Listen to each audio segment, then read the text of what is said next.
Hey there, happy Friday.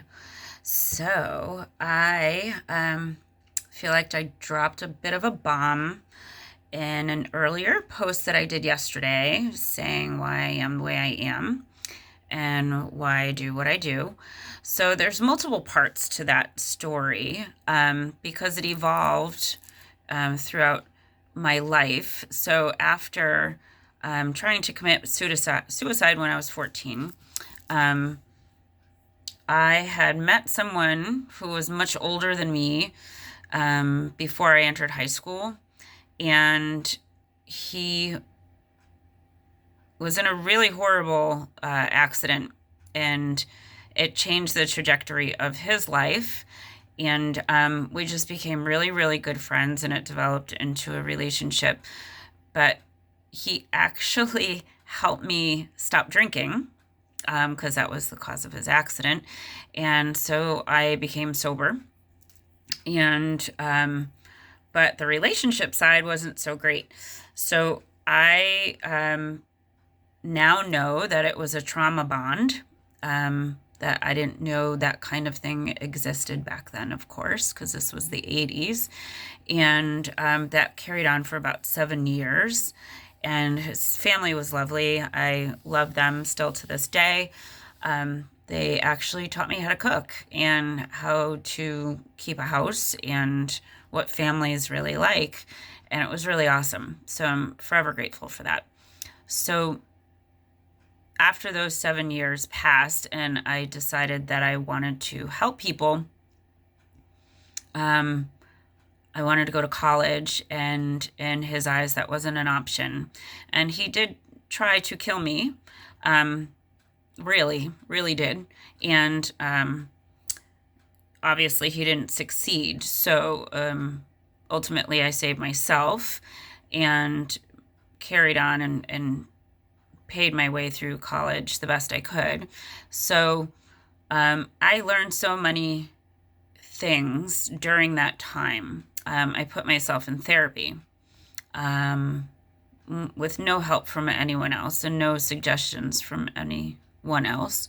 I had friends going through a lot of trauma in their lives, and I always was there for them because I felt like they were outward sufferers, like where I held everything inside. One of my girlfriends, her boyfriend, freshman year of high school, accidentally shot himself while he was cleaning his gun. That is dramatic. Like, holy shit, right? So you want to be there for your friends. And then throughout high school, I had friends that actually did succeed in killing themselves. And that was really hard, to see the results of what happens to the families and the community after someone does something like that. And that affected me deeply, of course. And all at the same time, I was a dancer. So I had a dance family that were amazing people and are lifelong friends still to this day. They're like in that golden category. And yeah, so it's never just a one, oh, okay, I did this once and, I'm looking for attention now. And, like, what the fuck are you doing, Nancy? And why are you saying all of this shit or whatever? It's like, I totally get it. Like, I get a lot more than most. I grew up in a really small town. So to have the amount of horrible things that have happened, the trauma that has happened, the accidents that have happened, the overdosing that happened, um, like it fucking incredible, you guys. Like, and now I don't live there. I've removed myself from where I grew up for many reasons, obviously. But I do go back and visit. I do cherish the memories that I do have that were good and that I've been able to help other people from that area. So you can always private message me, and share if you feel comfortable.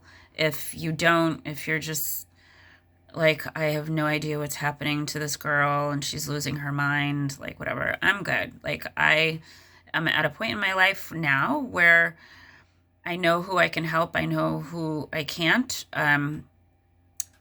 And I will always be there for you.